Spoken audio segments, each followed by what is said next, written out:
patch in with Chris Blair, voice of the Tigers, as he is live in Omaha this morning. Chris, good morning. How are you? Doing good, guys. Greetings from Omaha. Absolutely. Are we going to have to weather watch tomorrow? That's some of the early signs here. Yeah, apparently I've been watching. It's amazing, the local news here in Omaha. It's 25 minutes of College World Series news and 5 minutes of weather. That's every channel. There's nothing else going on up here, and which is cool because, I mean, they're totally bought in on it. But, yeah, that's they're talking about, the first game today going to be clear, and then about a 20-30% chance of rain for the second game tonight, and then maybe touch and go tomorrow as far as weather is concerned. So we'll see. Obviously, the play feels like it is to throw Paul Skeens tomorrow. That's what Jay Johnson has done here in both the regional and the super regional in game one. But he had a lot of say-so on what happened there, and you're not saying it was his call, but it was just a couple of teams involved. How does this deal work? Do you understand how delays and suspensions will be called and how much input the coaches have? No, I mean, everything, as you can imagine, really since we went to postseason mode, and you heard Jay talk about it, in the press conference prior to the regionals. I mean, everything's going to be pretty much close to the vest. So, a lot of things that in speculation and who will do this and who will be there. And I mean, I think a lot of that's all going to be decided, literally as we get ready for each game. So I'm not expecting for, a ton of news or decisions to come out, as far as starts for game one. I mean, the only thing I could go on is basically what you just pointed out, which is when you look at the precedent so far to get things started in each round of the postseason. I mean, he's gone with his, with Paul Skeens. To go back, Jordy, to about a month and a half ago, one of the last weekly radio shows, the last couple of SEC series, every team that faced LSU basically pitched off for game one. They basically said, hey, we got no shot against Paul Skeens. If we can steal one, that's great. But we're gonna move our number one guy to game two or possibly even game three. And I asked Jay Johnson about that. I said, hey, is there any advantage to even considering shuffling your lineup? And his answer was, hey, I tell our guys every time we play a game, it's a chance to pick up a win. We try to win every single game. And I was speaking out of both sides of my mouth. If I said to them, hey, we're not going to pitch our number one guy who's available for the first game of a series. So, again, like the weather, I think we'll all find out all those answers coming up tomorrow. Skeens, another trophy for him as he takes home the 2023 Dick Hauser Trophy, the first since Eddie Furness did it back in the 90s. You've had a front row seat to every one of Skeens' starts and has seen every pitch he's thrown here this season. Man, Chris, he's got a real opportunity to leave as the most decorated LSU baseball player of all time. What have you seen from your point of view? Yeah, I mean, he's just special. I mean, he's generational. I mean, you can go back and, LSU's had a ton of great pitchers, but, I remember you and I on the show there on the set talking in the early part of the baseball season that when you talk Paul Skeens with guys who've played for the program, played for Skip, played for Paul, people who have been around the program for decades, when they talk Paul Skeens, the other person they immediately link them to is Ben McDonald. And you don't hear that a lot. I mean, again, as I said, there's been some great pitchers come through and have gone on to great careers at the next level. But there's kind of always been this other area when you talk about, the numbers that Ben McDonald put up for good reason.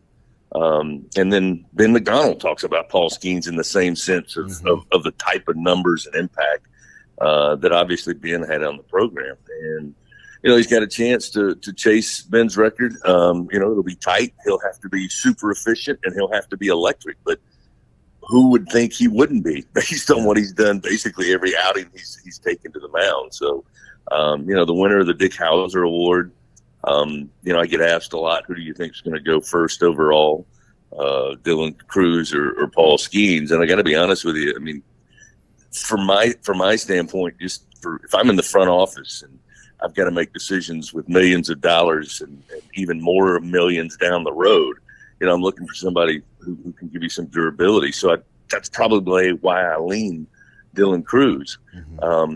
The But, there's got to be somebody in the front office somewhere going, hey, are you watching this guy pitch? Have you seen what he does? And he might be, pitching for us right now. So we'll see who goes first or second in the draft. I mean, again, it's a luxury to have that type of argument, to be honest with you. But him winning the Dick Hauser Award, I mean, they consider that the Heisman Trophy of college baseball. And it was an exciting time yesterday here at the hotel. They were getting ready, and he did all the live shots. It's announced on ESPN. It's great exposure for him, obviously, but great exposure for Coach Johnson and LSU. And, we got the Golden Spikes Award coming up, and, I think that ought to go to Dylan Cruz. So we'll see. Chris Blair joining us from Omaha here on this Friday morning. Chris, you're a great resource for this as well because you talk to Coach weekly and you got a really good relationship with him. This week he has seemed just a little bit more loose, relaxed. Not that he is by any means, not as dialed in as he's been, but it was obvious that he wanted to get this program to Omaha, and this was a big step for him as the head coach. Is that a right read on him? Yeah, I mean, I like the way you put that. He's as loose as you'll ever see Coach Jim Johnson. Right. I mean, he's a pretty buttoned-up guy, and he's pretty locked in 24/7. But I liked what he said after the game this past Sunday, after the Tigers won the Super Regional. They asked him, what had he learned on his trips to Omaha, and the first thing out of his mouth was talking about how I understand now that you got to let the guys enjoy the moment. Obviously, it's a business trip. I mean, obviously, getting to Omaha is what he does every day of his life, trying to get LSU baseball. And that's what he's asked these players to do on this ride so far. And ultimately, the goal is to win a national title. But you can't do that if you don't get here to Omaha. And there's only 8 teams that get here, which is an incredible accomplishment. But I think he's learned now that if you add any more outside pressure, beyond the pressure that is just being here and playing in this field of 8, that's not a good thing. So I think he's letting the guys enjoy it a little bit. I've seen the itinerary. They obviously have workouts. They're doing a lot of the things, in fact, all of the things we do when we go on the road. But there's a few more blocks of time, at least since we arrived on Wednesday, that they get to have to themselves. And so I think that's a good thing. I mean, they've been allowed to kind of go on their own for lunch and dinner to explore the city because we're right here across from Charles Schwab Field. So I think he felt it was important to again let them enjoy this moment. And I'm sure starting today they'll start to lock in and stay tighter as they prepare for tomorrow's game. But that's what stood out to me. So I think he is the loose version of Jay Johnson, which again is not very loose. Absolutely. But so far everybody seemed to have a great time since we arrived. What do you remember about the Tennessee series, and what do you expect tomorrow? Well, the word is that we're probably going to see Andrew Lindsey, and right now, again, Tennessee coming into this year, while they lost some key pieces, I thought, offensively to last year's incredible regular season team, the pitching staff was kind of going to be their strength, and I think maybe it was surprising, Jordy, the early part of the year that you knew they had talent. They just really wasn't translating to the games. They weren't as dominant, it didn't feel like, as they were last year with the same guys. But that's changed. That's the difference in a series that started in late March with Tennessee and the Tennessee team we'll see tomorrow night. And with Andrew Lindsey, he's got the best ERA on the team. I think sub-3, 2.79, if I remember right. We saw him out of the bullpen in game 2 of that series at the box. But he's probably, Dolander gets all of the obvious attention. But I think for the most part, right now Andrew Lindsey is probably playing the best or pitching the best. And to me, it's all about being able to hit the ball, get them on, get them over, and get them in. And that certainly is the case against Tennessee. So when people say to me, what do you think the key to this matchup in a one-game battle coming up Saturday is being able to hit the baseball and being able to at least, if you can't hit Andrew Lindsey a lot, you got to get him out of the ball game and get to the bullpen, which is not an easy task. They're a very deep pitching staff. And you got Paul Skeens, again, who I assume will be starting. So to me, that's it. And LSU, I thought, for the most part overall in that 3-game series against Tennessee, albeit late March, early April, did a really good job of putting the bat on the ball, making some contact. Gavin Dugas was I mean, that was one of his better series to me. That's kind of when he kind of emerged to be your leadoff guy. Mm-hmm. So I think I think I've told you 4 times this season that the Tennessee series to me is when I realized I think LSU's best bet is to be that powerful offense and to outscore people. Mm-hmm. And I think that's the case coming up tomorrow against the Volunteers.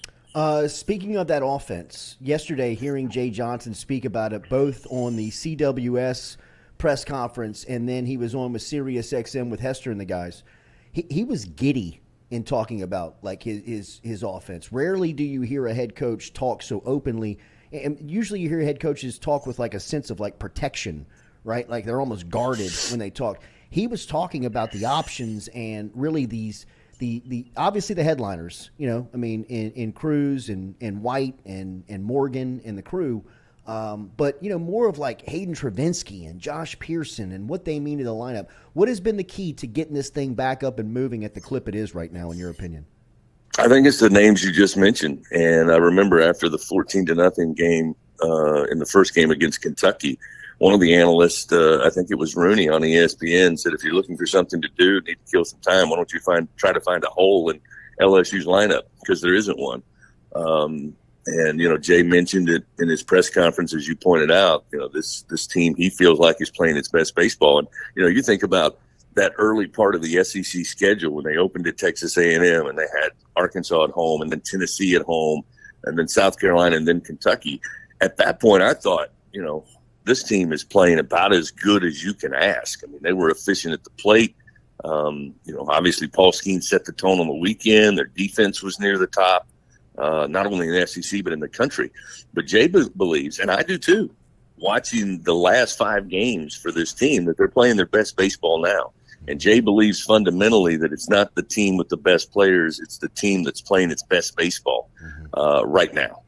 And he does, I think, is very confident in the way his guys came back from Hoover. They found a couple of answers, I feel like, out of the bullpen. They thought Thatcher Hurd really had turned the corner. So suddenly that makes this LSU team a lot different than maybe the one the last month of the regular season. I think he's pretty confident in what he can do offensively. And you know what you're going to get in the front 4. I mean, you got Dylan Cruz, who I think is the Golden Spikes Award winner. You got Tommy White, who is just incredible. He'll have his awards coming up next year, followed by Trey Morgan, who's a veteran Jedi Knight, knows how to handle the bat. And then Hayden Travinsky, who may be the hottest hitter over the last 15 or 16 games in all of college baseball. Mm-hmm. And then again, you follow it with either Gavin Dugas or Cade Belosa, who's got double-digit home runs, Braden Joubert, who's really come on strong over the last couple of weeks, Jordan Thompson, who I think is perfect in the 8-hole. And then to be able to add a guy like Josh Pearson, who, again, like Travinsky, we did not see the early part of the season. And we saw sparingly after the midway point of the SEC. I mean, Jay just feels like he's locked in. He's a guy that you can count on. He's got deceptive speed in the outfield, covers great real estate out there, does a great job at left or right, wherever you put him. I mean, it's a pretty daunting task. I mean, Wake Forest coming in number 1. I guess some people thought they were the favorite, but when I watch LSU play baseball right now and the way they played offensively with their pitching staff and frankly defensively over the last 5 games, it's hard to find a better stretch this season where LSU had everything firing on all cylinders. Has the purple and gold dump truck dumped all the fans in downtown Omaha off yet? Have you started to see it? Yeah. Oh, yeah. They started to come in waves yesterday. In fact, I was walking to get my credentials and parking over at the stadium. Across the street is Rocco's, and I thought, all right, let's go see how the Jello shot battle's going. And it was already lopsided. It was already lopsided purple and gold. There were multiple tables filled with LSU fans in there, and I thought, yeah, this won't be a competition. And apparently the numbers are trending in LSU's favor. But and also on the local news last night at 10:00, they were talking about that Fan Fest opens today officially around the stadium, and it opens at 11 a.m. this morning. The sports guy was live from Charles Schwab Field. And he said, by the way, if you want to come out to Fan Fest, make sure you get here early. The LSU fans are already here. They're tailgating on Thursday, and they don't play until Saturday night. The only championship I'm not worried about winning is the Jello Shot Championship. I mean, LSU will. I mean, they're the one seed anytime. I mean, they're the one seed even that they're not in the field.